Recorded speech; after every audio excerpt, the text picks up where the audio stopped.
Madam से SIT गठित कर रखी है। सबसे पहले तो आप सब साथियों का बहुत बहुत धन्यवाद। साथियों से मेरा मतलब मीडिया से, जो इस लड़ाई में सत्य के साथ खड़े हुए हैं। एक एक बात जनता तक पहुंच रही है, जनता अपने विचार इसके ऊपर रख रही है। हम एक ऐसी महाभारत के एक दोराहे पर खड़े हुए हैं कि समाज में हर जगह कुछ लोग गलत होते हैं, कुछ ठीक होते हैं, लेकिन डिपार्टमेंट में हम जो अभी तक जो मेरे सामने सारी बातें आई हैं कि माननीय मुख्यमंत्री जी, अभी दादा ने हमें बताया, बहुत अच्छे इंसान, बहुत अच्छे से इसके अंदर स्पष्टता से दूध का दूध पानी का पानी चलता है। लेकिन जब गहराई में हम इस चीज़ में गए हैं तो कुछ लोग बदनाम कर रहे हैं पूरे डिपार्टमेंट को, पूरी सरकार को। माननीय मुख्यमंत्री जी की तरफ भी उस चीज़ का एक प्रभाव जाता है। तो हम ये चाहते हैं कि इसमें न्याय हो जाए, वो जो गलत लोग हैं उनके अलग हो जाए और ये पूरा सिस्टम ठीक हो जाए, ताकि किसी आम आदमी को इस तरह से डर ना हो। कमिश्नर साहब से आप मिले हैं तो ऐसा भी सुनने में आया कि पंचायत की तरफ से कुछ सबूत सौंपे गए हैं कमिश्नर मैडम को, जिसमें ऐसा लगता है कि जो दूसरा पक्ष है, जो कुछ पुलिस वाले हैं, वो उन बदमाशों के साथ कोई ड्रिंक व्रिंक करते दिखाई दे रहे हैं। कोई ऐसे भी सबूत आपने मैडम को सौंपे हैं कुछ प्रकार के? मैं तो उस चीज़ को नहीं बता सकता कि हमने क्या सौंपे हैं। हमने एक ज्ञापन दिया है, एक पेन ड्राइव में अपने जो है जो सबूत।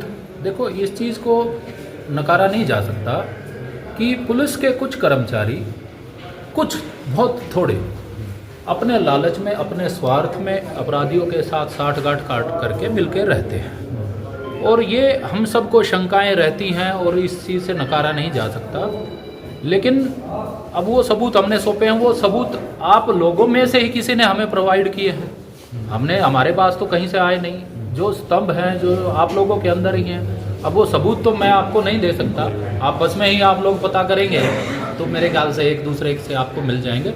लेकिन वो एक गंभीर विषय है, वो समाज के लिए एक सही संकेत नहीं है। प्रदीप भाई, अभी जैसे आप बाहर आए हैं तो आपकी पंचायत में से, आप लोगों में से एक दबी जुबान में एक बात सामने आई है कि कल जो एसआईटी गई थी पीजीआई में, और वहां पंकज ने एसआईटी में शामिल एक अधिकारी को पहचान लिया है और ये कहा है कि इनको ये उस समय पुलिस मुठभेड़ जो हुई थी उस समय उसमें शामिल थे। क्या ये सही बात है क्या? मैं इसको आप समझ सकते हैं क्या है कि आरोप झज्जर पुलिस पे है। आरोप जो है हम लोगों की तरफ से, जो क्राइम टीम जिसने इस पूरे ऑपरेशन को लीड किया है, मैनिपुलेट जो हम कह रहे हैं कि किया है, फेक इनकाउंटर जो किया है, वो उसके ऊपर है। हमारी जो कमेटी, कई खापों की जो कमेटी है, जब एसआईटी का गठन हुआ तो कुछ लोगों ने ये शंका जताई थी कि ये लोग अपने ही खिलाफ कैसे इस बात को रखेंगे कि हम गलत हैं, तथ्य अपने हिसाब से रखेगा। तो ये शंका मैडम को भी बताई गई है। लेकिन जब मैडम ने जो कल से एसआईटी जिस तरीके से लीड कर रहे हैं, जिस तरीके से वो हर जगह खुद जा रही हैं, हर सबूत को वो खुद देख रही हैं, जहाँ जहाँ हमें बताना था, जैसे हॉस्पिटल है तो वहाँ पे हमने इशारा किया है कि जी आप हॉस्पिटल की अच्छे से जांच करो।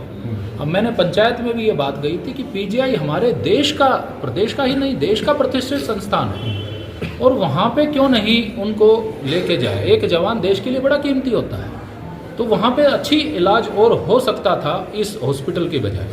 लेकिन अब जो कुछ बातें सामने आई हैं, जो इलाज में मैनिपुलेशन हुई है, कोई जैसी भी बातें हुई हैं, कोई वहाँ पे टेस्ट में मैनिपुलेशंस हुई हैं, तो वो सब हम मैडम जांच करेंगी, वहाँ के सीसीटीवी पे जांच करेंगे। लेकिन ऐसा नहीं है कि ये पूरी खापें सिर्फ इसलिए आज इस मुद्दे पर परिवार के साथ खड़ी है कि हमारा परिवार सामाजिक है और पीछे पिताजी का और इनका कोई संबंध रहा होगा, नहीं। इसमें हमारे पास कुछ ऐसे रीजंस हैं बिलीव करने की इसमें मैनिपुलेशन हुई है, और वो सारी जांच हमें उम्मीद है, क्योंकि हमें भरोसा है माननीय मुख्यमंत्री जी। एसआईटी में जो लोग शामिल, जो अधिकारी शामिल, क्या आप लोग संतुष्ट हैं कि अधिकारी सही दिशा में काम कर रहे हैं? हमें विश्वास है कि मैडम सही दिशा में काम करेंगी, क्योंकि चेयरमैन वो हैं और तथ्य झूठ नहीं बोलते। कुछ फैक्ट्स ऐसे होते हैं जो छुपाए नहीं जा सकते, और मैं समझता हूँ कि मैडम न्याय करेंगी और वो नहीं सुनेंगी किसी की भी, चाहे वो बेशक उनकी कमेटी का सदस्य हो, चाहे उनके डिपार्टमेंट का सदस्य हो, वो उसमें मैनिपुलेट नहीं हो। पुलिस की कार्यशैली पे एक तरह से सवालिया निशानी इस बात को लेकर के भी लग रहा है कि आप कह रहे हो कि जो पुलिस कर्मचारी घायल हुआ है इस मुठभेड़ के दौरान, उसको एक निजी नर्सिंग होम में एडमिट कराया गया, या जिसको रोहतक पीजीआई में दाखिल कराया जाता तो उसको कहीं ना कहीं कुछ तथ्य जो और भी सामने आ सकते थे। हमें बताने वाले लोग हैं कि उन्होंने बहुत ज़्यादा शराब पी हुई थी। जो वहाँ पे उस ऑपरेशन को जो शुरू में सब लोगों ने ये सामने आ ही गया कि प्राइवेट गाड़ी थी, प्राइवेट गाड़ी में सब लोग प्राइवेट वर्दी में थे। कुछ देर पहले झगड़ा हुआ है आपका, वो बदमाश जिनके साथ झगड़ा हुआ है वो सब लोग भी सामने आ गए हैं कि वो कौन, बिरधाना गांव के वो युवा जो हत्या डकैती ऐसे मामलों में रहे हैं। उसके 2 मिनट बाद ही आपको कोई पीछा करता है। फिर आपके वीडियोस भी उस चीज़ में आते हैं जो उनकी आपस में संलिप्तता जाहिर करती हैं। तो हमें इस चीज़ के ऊपर ये है कि इसकी पूरी डिटेल में जांच होनी चाहिए और एक मैसेज समाज में जाना चाहिए कि कोई आदमी सरकारी पद का इस तरीके से दुरुपयोग करके समाज में भय ना फैला सके आगे से, ये एक मैसेज होना चाहिए। ठीक, थैंक यू।